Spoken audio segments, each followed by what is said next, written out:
lovely people. Welcome to Promulgate Media Startup 360. As you know how we do it, we bring you informative and productive news every Tuesday.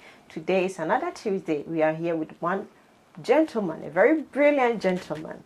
You know how we do it. We always give the person a chance to introduce themselves. So we are going to go for a quick commercial break, and then when we come back, you hear all from us. In 1 minute, we'll be back.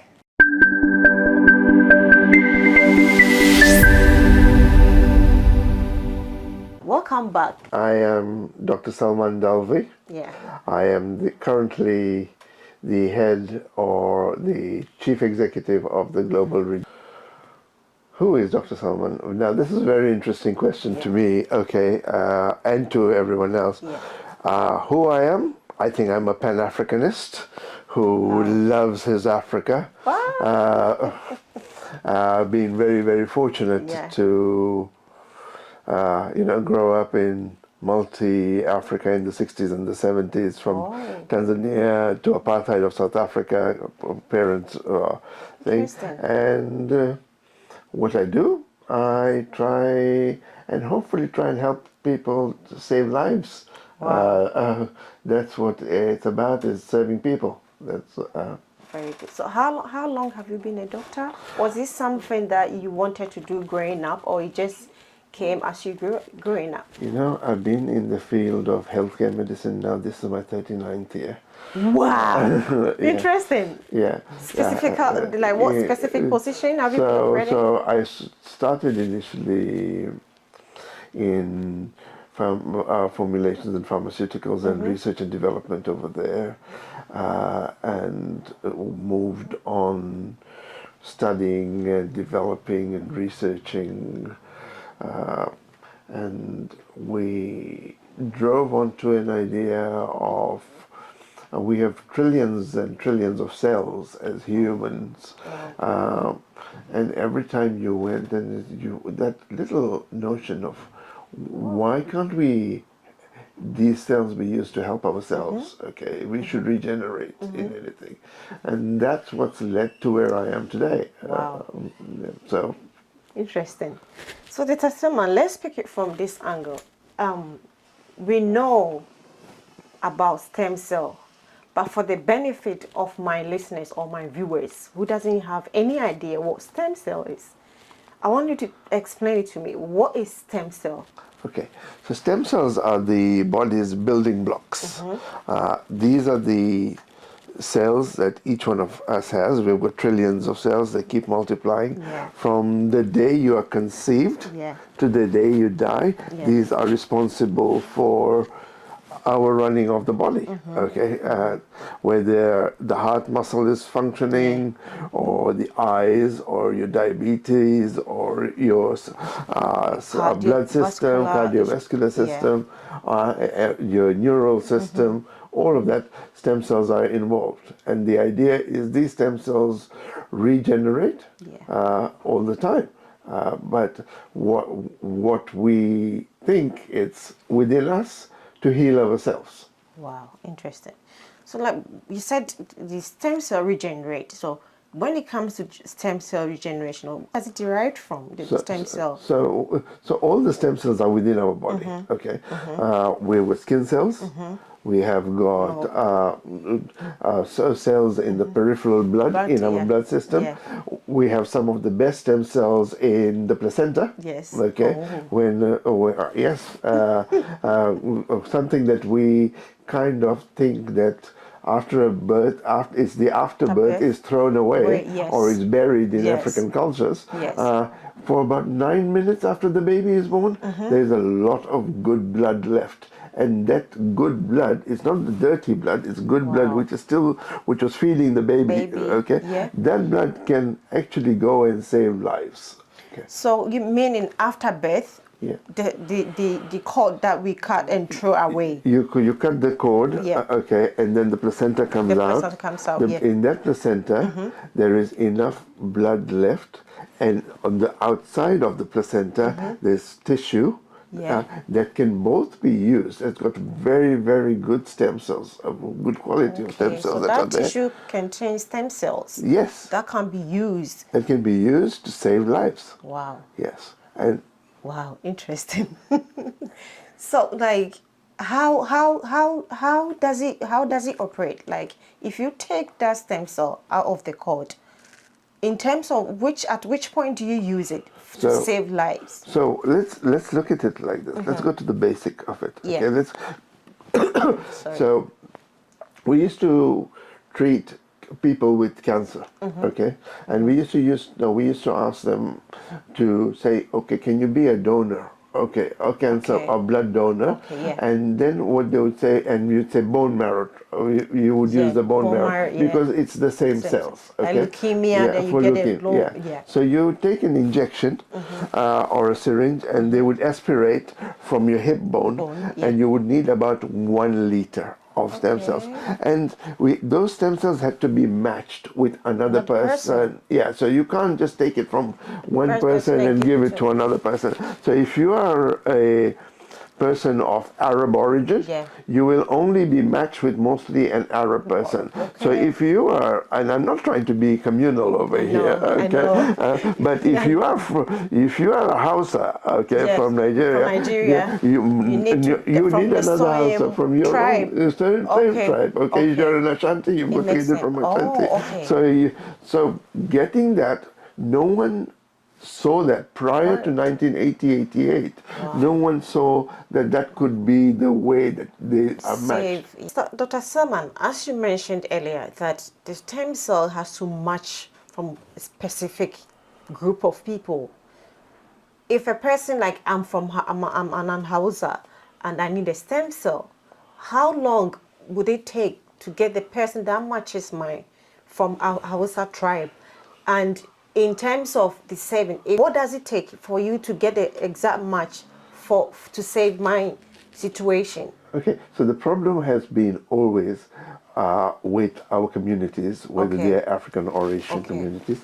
We've always had this taboo of, or we've had a problem of going on to donor registers, because we don't understand it and we are not educated in this particular area. So there is something called a human leukocyte antigen test, which needs to be done, and that can only be done, and there are other biomarkers that are there as well. They can only be done if you are on a particular register. Okay, so what happens is people we used to say, oh, auntie so and so has got cancer. Now to find a match, we suddenly would start rushing, and we'd get some sort of a thing. Oh, okay, if you got family people, can this person match this person? And people would not be able to. By the time the matching happened, and the person unfortunately passed away. Okay, that has been the case because one, currently, we live in parts of the world which are dominated, medicine is dominated by Caucasians, so it's easy for them to find their own blood types. For us who are of ethnic origins, we do not have the resources to match, and there has never been a register for that long to be. So that the register is now being developed, and I suppose I'll speak to you about it. Wow, that's really good to hear. At least something is being done about it.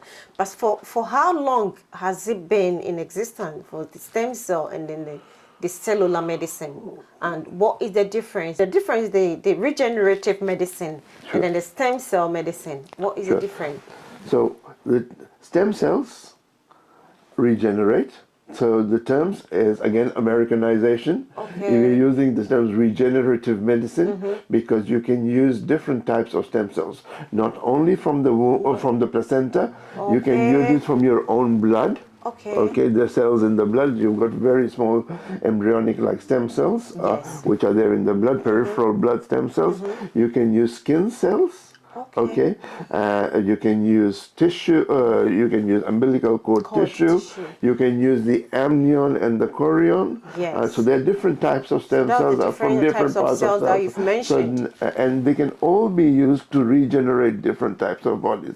For example, if you can have the amnion and the chorion, which are from the top of the placenta, they can go and help corneal transplants. Okay, they can help diabetic ulcers. Ulcers. Okay, so we have to cut people. A person's got diabetes. Yeah. You may have to cut their leg because the wounds are not healing. Yes. Well, if you place these little 4x4 square pieces, they go and heal. Okay. Yeah, and it's so easy to give the tissue up, and so it's not rocket science. And how long would it take to get the person healed? So it's like therapeutically. Therapeutically, 4 to 6 weeks to up to 42 days. Wow. So a wound can heal, a diabetic ulcer wound can heal within 4 to 6 weeks and completely heal. This is superb. Yeah. So my other point is, okay. So for example, and which is big, because our audience is going to be from West Africa. Yeah. Sickle cell is our big problem. Of course. Okay. Massive. Okay. In Africa, You've got the Ghana has got a population of about 32 million. Yeah, 32 million, almost 33 now. 33 million. Okay. 25% of the population has got sickle cell trait. That is 800,000. I have one in my family, and it hasn't been easy. Yeah, so I know. And 2% of that, okay, have full-blown sickle cell. Yes. But do you know that with stem cell therapy, any child under the age of 5, like I said, if we went on to the register, we can save that child to lead a normal life and go into full remission. Wow. Yeah. So, like, sorry to kind, at that age, what is the procedure to ensure that the child is saved? So the procedure is very simple. Again, the person can, if they've got the trait and the child then and we get a match, we collect stem cells from another the matched person, and we transplant it. We infuse it into this child. Yeah, and under the age of 5. It works. This is really good, and we need to educate, especially from our background, we need to educate more people about how important this is and how they can access it, because the more we donate, or the more we register, the more we get a match for people who will be needing it to save them. Absolutely. The idea is, one is to get the access, which is what we have to try and educate our people. The two is then, will this, because there will be a cost involved. Yeah, definitely. And because there is a cost involved, what happens is we then we fall behind. So again, but even that we are taking care of. Okay, we have decided that there is a way, there is a mechanism that does to do all of that. Wow. So, like, what in terms of the? Okay, so I'll let you go. Let me put it this way. When was cellular medicine and the regenerative medicine discovered? So it's been, look, I would say the first transplants with bone marrow happened very, very early in the late 70s, okay? But in the 80s, 1980, 88, that's when Hal Broxemer, Jana Katzberg, all of these people came on board. From where? Most of them America. Okay. Most of the pioneering work was done in the United States. Some was done in Europe. Okay, and transplantation happened in these countries, and hence the non-ethnic communities were getting the match. When I came on board, and my interest came in the late 90s, early 2000s. So that influence your professionalism now? My biggest issue, being an African, was and in the United Kingdom, was something which is unique. Is I was in stem cells. I was at UCLH and at St. George's Hospital, Tooting. Okay. One of the hospitals, I won't name which one. We were under the rules of huge consultants, and one of the consultants, very nice gentleman, okay, who came up to me and said, "Look, I have a directed collection." Which means there is a child who has got a disease, and we will collect the stem cells for him. But I want you to collect. You are the boss, but I want you to do the work. And I thought, fine, you know what? We'll do this from the mother, and we'll collect it. I did collect it. It took me 3 days at St. George's because the labor was long. And it was a match. It was a match, and I left it because that was it. I wasn't interested that much. I was doing my job. So you just finished and that was it? I finished my job, collected it, and I went. 3 months later, the consultant phoned me in the office, and I was in Collindale, and he said, "Would you mind coming over to St. George's?" Not mind, I want you here in an hour. And you know, when a consultant, you yourself know, when a consultant says something in the NHS, you think you have done something wrong. Yes. So the panic attack. The panic attack. Took the tube, went down to the hospital. I went there, knocked to his room, and he didn't. He answered. His secretary answered and says, "Oh no, he didn't wait." He then came out and he took me on a tour of the hospital, and he would not say a thing. Now, this particular consultant, he would not say a thing, and I was worried. Yes. And he took me up. We walked me to the 4th floor, no lifts. We walk up, down, and I said, "What's going on?" I said, "Sir, please explain what's going on." And he took me back to the room, and the door was opened, and there was a child and a family. They had flowers for me, and they said, "Doctor, thank you for saving a life." A 3.5-year-old, 4-year-old child saying, "Thank you." Thank you. Was from Zimbabwe. Wow. Okay. He had 3 strokes already because of the crisis of sickle cell.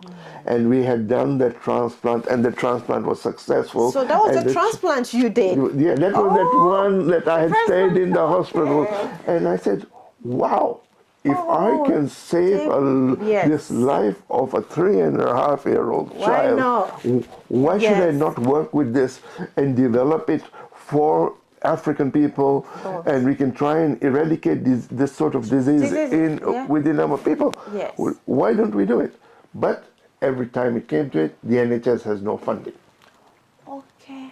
NHS has no funding. Yes. Every time. There is no match, there is no funding. Yes. Because every time to find a match, the time you take. Not only the time, it costs £3,000, up to £3,000 just to do the matching process. So when there is shortage of money, no one wants to do it.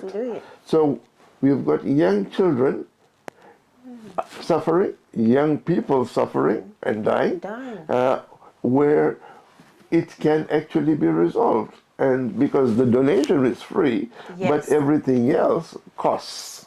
Yeah. I said, well, we have to go and do something about it.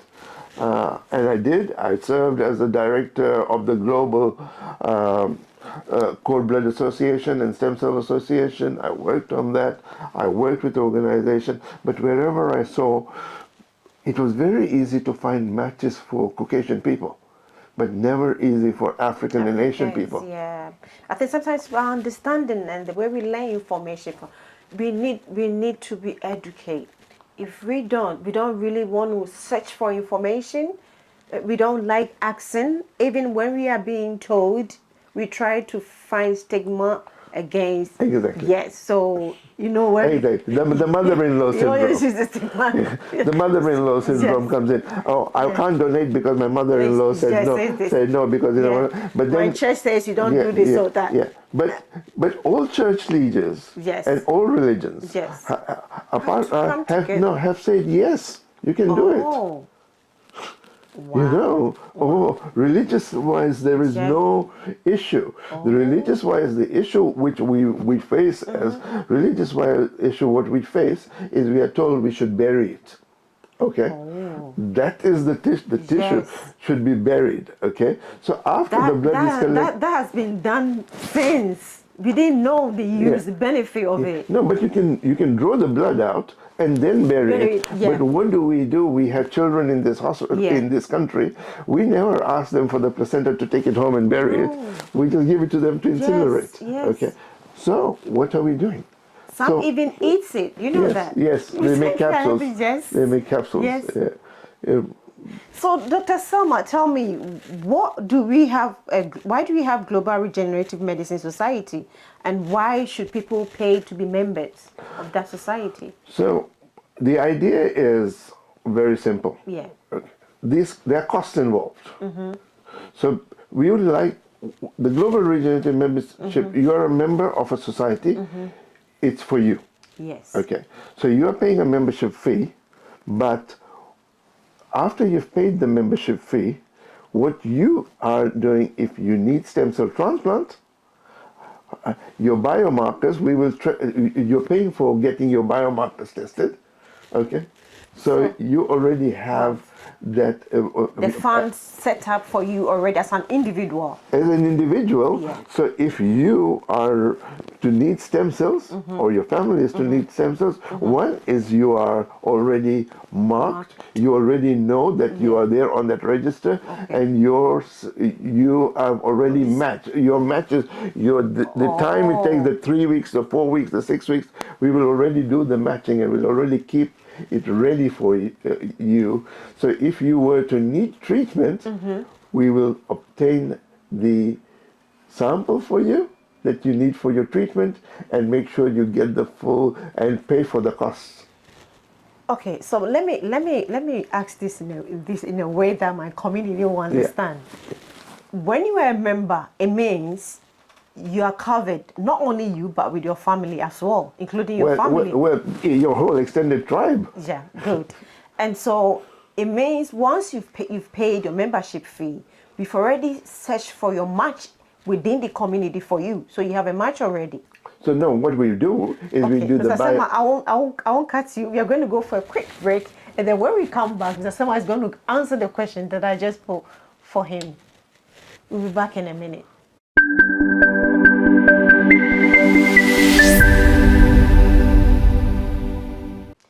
You are watching Startup 360 on Promulgate Media. Mr. Selman, yes, ma'am. Before we went on break, I asked you a question. And the question was, if I'm a member of GRMS, it means when I pay my membership fee, all my family are covered.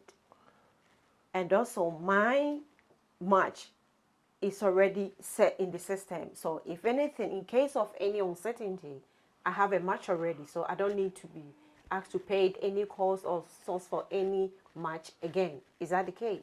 So let's explain it to you a little bit better. Yes. You become a member. You go onto the register. Okay. When you go onto the register, we do a donor and recipient questionnaire. You get it all cleared. You get yourself cleared. That's only when, if you're not going to be cleared on that, obviously you can't become a member. So there is an elimination. That is the criteria. So once that is done, okay, what we will do is we will make sure that you have your biomarkers, which I call them. You have your biomarkers assessed, okay? That could be with a cheek swab, or we could ask you to send a sample of your blood, a few drops of your blood, and they would then, that's how we would do the testing, and we would make sure that we give you those results, which you hold, because that belongs to your property. You have got a membership, but we have the access to your data, and for that data we make sure that we put it on our algorithm to make sure that you will be matched with the nearest person of your type. So if we have 50,000 EBOs, or 20,000 this thing, our finding of the match process becomes easy between our own community.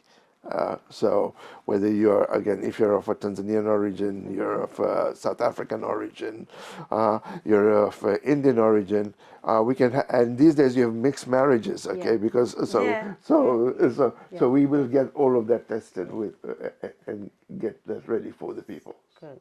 So in terms of the testing, how do you get access to my blood to take? Let's say I'm in South Africa, and there's no regenerative or any test site over there. How do you get my blood to do the testing? So GRMS is even better than that. Okay, we were discussing this before on air. Okay, and so GRMS, part of that £175 membership fee, we have an education program. So we are training phlebotomists in Africa. Hey, I'm going to work for you. That's my field. We are training phlebotomists in Africa. Good. So that every village, so for every village should have one person who can, take blood, and cannulate as well. Because half the time, even we want to give someone, I get this all the time. I can, from Nigeria, I've got my friends, we need to give some sort of a blood fluid. We need to give fluids to this patient, but we don't have anyone. And that's why we have to take them to the main city. No. Why should you have to take them to the main city now when we can easily train over a 5-day period someone to get them proficient? So that's part of it. The membership fees covers for all that type of education. So I'm glad you've mentioned the phlebotomy aspect of it, because this is something I'm very much interested in. I'm a professional phlebotomist, and I'm so eager to go to Africa and train people as phlebotomists. And I'm working on it. That's all. Well, that's exactly what we are working with. I'm glad. So we can talk about it because we have developed an easy way to do training even via Zoom, and then have locally to just go and assess them to do it. So we have got that in place. Oh, I'm glad to hear this. So it makes life a lot easier because I don't see why a person has to travel to a main town and a main city when you can take the bloods and there is enough in the tubes to be able to post them to you or get them couriered to us. We are in a modern age. We should be able to do that. Of course. Wow. So, Dr. Salman, what recent advance has been made through stem cell regenerative longevity? Okay, so to longevity, people are growing and living and becoming older.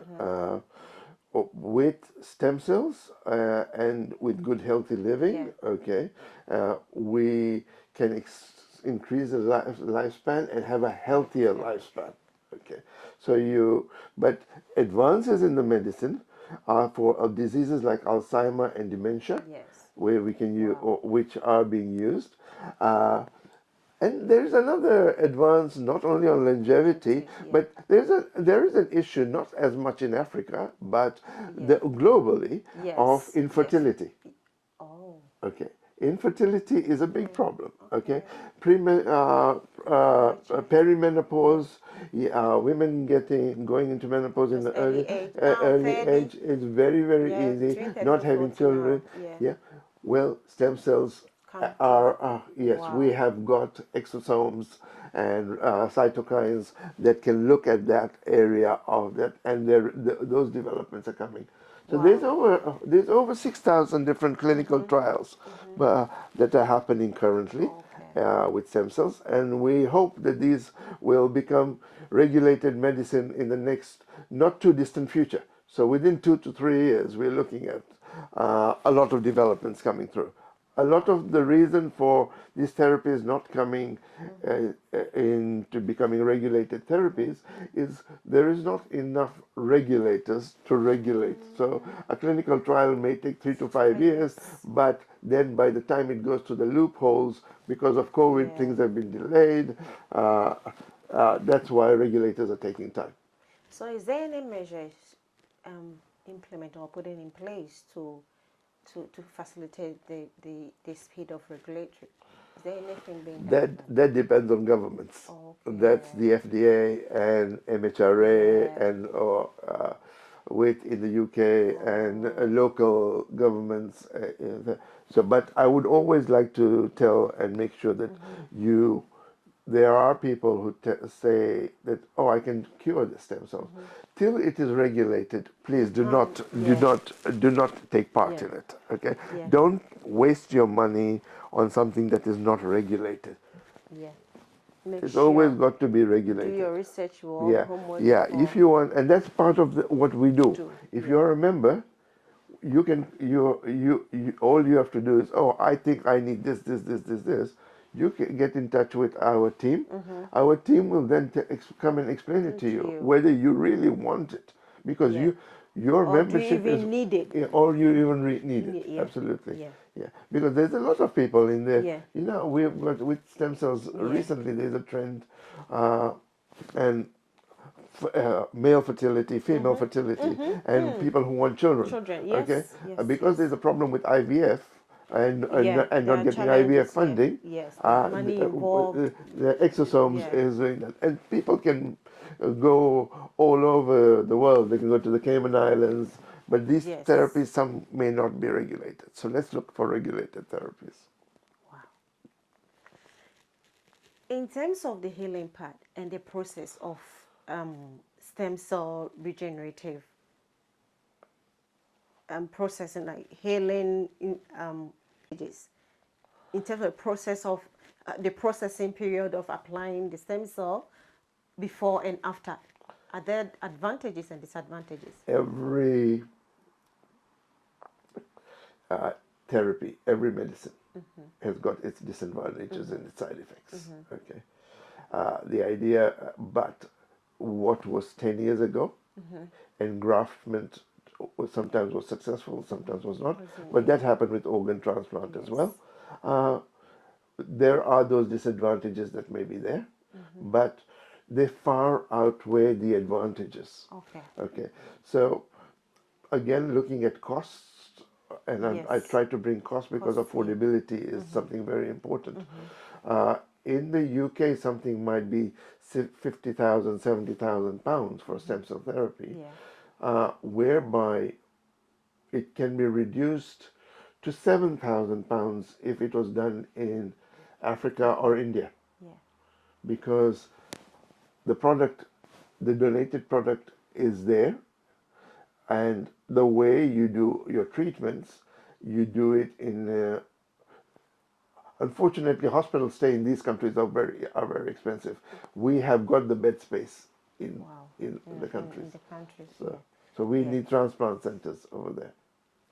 So do you think Africans can benefit from investing in cellular stem cell? I think the idea is, the idea is that every African person should become a member. Okay, that's what not because I'm saying it and not because I'm involved in it, but to save your own people. As a Maasai, you should be, as a Maasai, I would plead to a Maasai, a Hausa, I would plead to a Hausa. You're not only trying to save yourself, you're trying to do it for your own community, okay? You're trying to make them becoming a member. If enough people in a community, and this is my dream, and I think it's a dream. If it happens in my lifetime, it would be great. To have a transplant center, one in South Africa, which is there, one in East, one in West, one in Central, and one in North. And now with no visas between the countries, okay, and hopefully airlines and transport is getting better, it would be easier for us to transplant and use the facilities within our own continent. And we have the experts, because we have the doctors who would be quite happy to fly over from one country to another. And once enough training is there, we can do that initial. So to build that initial infrastructure, we need membership. Yes. Okay, so Without membership fees goes to build that infrastructure for each of those countries as well. So that also pays for it. So rather than going to the IMF and waiting for the IMF and going to the World Bank and going with the begging bowl and saying, "Oh, please help us in aid." No, no, no, no, no. Yeah. We pay our own Our own membership. membership. We develop Yes. our own people. Yes. We develop our own thing, and that's what the GRMS is all about. It's about let us do it for our people because governments will not do it for us. Wow. Dr. Salman, in terms of membership, is there age restrictions? So let's say I have a grandmother who is 80 years old and she wants to become a member. If she pays and meets all the requirements and becomes a member and she's not in today, if she passed on the next day, is that going to benefit the other family that she put under the membership? Yes, you can do it that way. Okay. Yes, but I would say the best time to get yourselves becoming a member is get someone who is aged 0 to 55. Okay, so Okay, that's there's age limit. Well, it's better. Yeah, It's yeah, better. yes, Okay, yeah. because it's easier to use it at that particular level of work. It's nice because auntie at 75 or auntie at 80, yes, but then there will be 10 different. It's good to have her, Yeah. but the chances of her benefiting for herself It's limited. is limited Yeah. compared to maybe for Alzheimer's and dopamine and Parkinson's, yes, but course. not for the younger treatments. Here we are talking about the 5-year-old, the 3-year-old, the 20-year-old. The treatments will be there, but all of these things will become regulated, affordable, with 6,000 different diseases on there and rare diseases. Yes, definitely any age. But I like to say, look, up to the age of 55, 60, yes, you should look at becoming a member. After 60, then the rest of the community should take care of you. You are now the elder. But some of these older grannies, grandpas, they have the money. And so if they can register and then the future or the other family members can benefit, shouldn't that be encouraged? Because Oh yes. Yeah. So what they can do? Yeah. They can do two things. Okay. Say for example, a lady who is 80, okay, or 75 and Yeah. has got the wealth. Why don't you use that money Yes. and to say, I want to nominate and I want all these things that I'm doing. I'm the principal member, but my my grandchild is the main member. So all the analysis you do for your biomarkers, you do it for myself and this nominated member of mine. Super. That's good, isn't it? Yes, absolutely, absolutely. No, it works. It works. We're there to help people. We need to help people. Yes, we need to. And that's what I think today's generation are lacking. We are too much of ourselves. We rather go for funerals than being there for a sister who needs this one-on-one support. So we don't tend to support ourselves. We are almost like we are always looking out for who is looking at us. What can we do to please the society than what to do to support our own people? You know, you strike an accord with me, and I keep saying this to my normal when we are having discussions, and you touched on it. We go to a birthday and we give a gift. Yes. We go to a wedding and we give a gift. Yeah. Okay, we put an envelope, whatever. But when there's a funeral, do we put something? Or when someone is in a hospital, do we give them something? No. But that is the time when they need the most. Yeah, it's it. You know, Christmas is coming up. Yes. We spend so much on much. Christmas. Eid comes, we spend so much on Eid. Okay, we spend on festival. Yeah. But when someone is in desperate need, no. On bed dying. And we, for £30,000, £20,000 that the person might need for stem cell transplant or for any other organ transplant, we may not be able to raise that money. And So the money we spend to even bury the person when the person died? Absolutely. Ridiculous. It doesn't make sense. Yeah. Where is our mindset? Why do we think that way? Yeah. What's wrong with us? Yeah, I have something which I like the African way, and I'd love to die in Africa. Okay, because I know within 3 hours my funeral will have happened, and everything will be finished. Salman, no, you're cracking me. Sorry. Sorry, you can cut this out. You've got me on a subject which is totally very passionate I to me. know. Viewers, we'll go on a quick commercial break, and when you come back, we continue. You are watching Startup 360 on Promogate Media.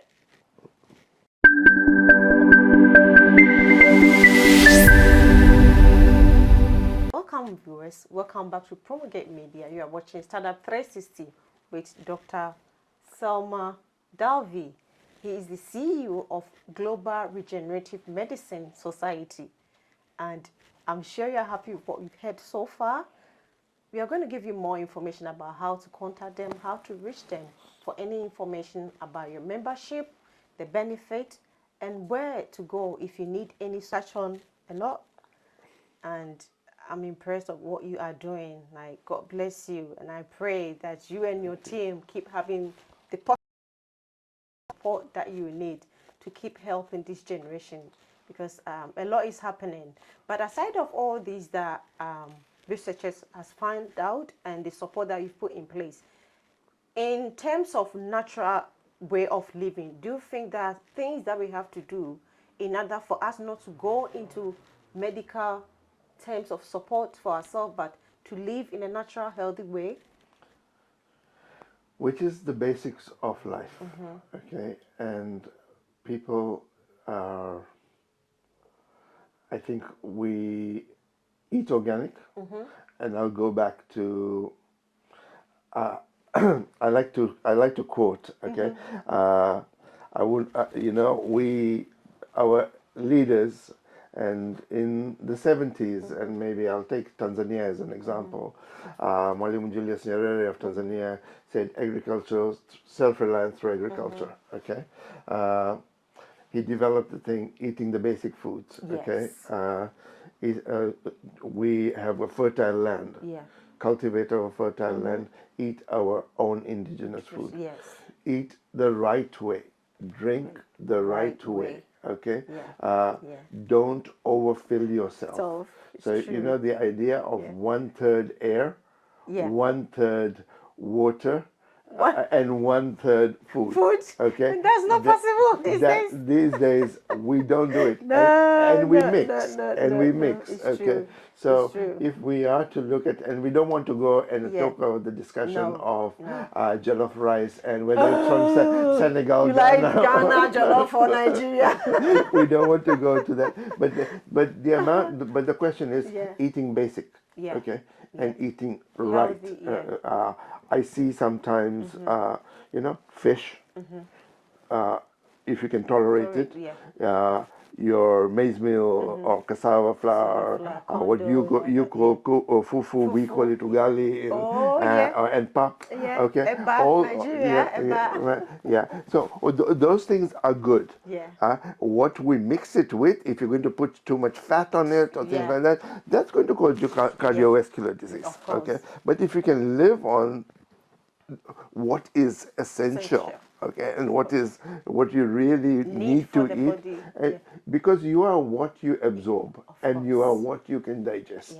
Okay, if you take toxins, you will find problems. Otherwise, if we have people who are older. We talk about longevity now, okay? But African cultures have had longevity all along, okay? People have lived to 115, 120. We may not see them, but in the villages, why? How did they survive? Wow. They are eating basic, basic food. What is needed? Food is there for giving us nutrition. Food is not there for our taste buds. Now it's fashion. Yeah, absolutely. Food is fashion now. No, unfortunately. KFC. McDonald's, KFC. Those things are not what I would ever talk about. Okay. A handful. People say I can't sleep. Okay. 2 hours before I go to bed, I have a handful of peanuts. Wow. roasted peanuts. Wow.